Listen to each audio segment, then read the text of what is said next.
I just have to do a little more extra than everybody else does.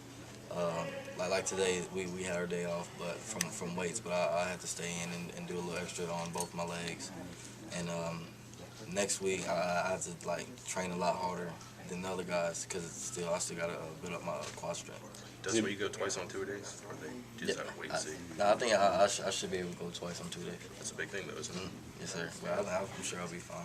The trainers told you to speak up, make sure, hey, if you're not feeling right, let them know. Definitely. The strength staff, the training staff, everyone wants me to let them know how I feel and all. You know, I know Mike Jones and all of them feel like that. I lied to them a little bit, you know, tell them that everything's all right. But honestly, I feel like, you know, near 100%.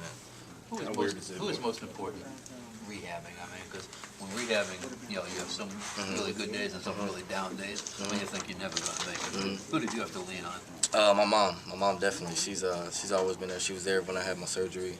She was there towards the beginning of my treatment and my recovery and all that stuff. So definitely my mom. She's always calling and texting me and, you know, sending me links about you know, what things are being said and all. So she's definitely the one who. Can you remember any time where it was particularly important that she did it and what she, you know, how she might have lifted you up a little bit? The first day, I think it was the next day after my surgery, and I came in and I was supposed to start doing some rehab, and I couldn't like lift my leg. Like, my leg was just stiff straight, and like my quads, I just couldn't physically like pick my leg up. And then she was there, you know, telling me, boy, pick that leg up, you know, you're fine, all this other stuff. Like, so she was there. Coach Mom. Yeah, she was there to be able to coach me up a little bit. Dustin, what was the darkest day for you? What was the bleakest point of the whole deal? Probably, I'm gonna say the next day I got hurt. I was in the room. Like, guys were going to like to the Heat game and all like that. And honestly, I didn't want to go, so I just stayed home. So stayed in the hotel.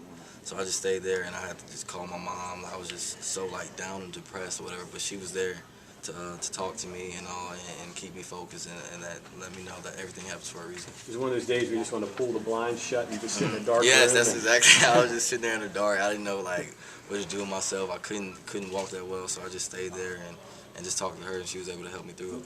Knowing how down you were then, how satisfying was yesterday for you? Even just putting on the helmet. It was so satisfying. Like going out there and making the cuts that I was making before, and not having my knee bother me at all. It was exciting. What about once you got done with the surgery? Did you realize then, man, I got a long way to go to get back to? Definitely. I've talked to many guys who have had the same surgery, and they talk about how long the recovery is and how hard you got to work. And you know, I was focused throughout the whole recovery process. Who did you talk to?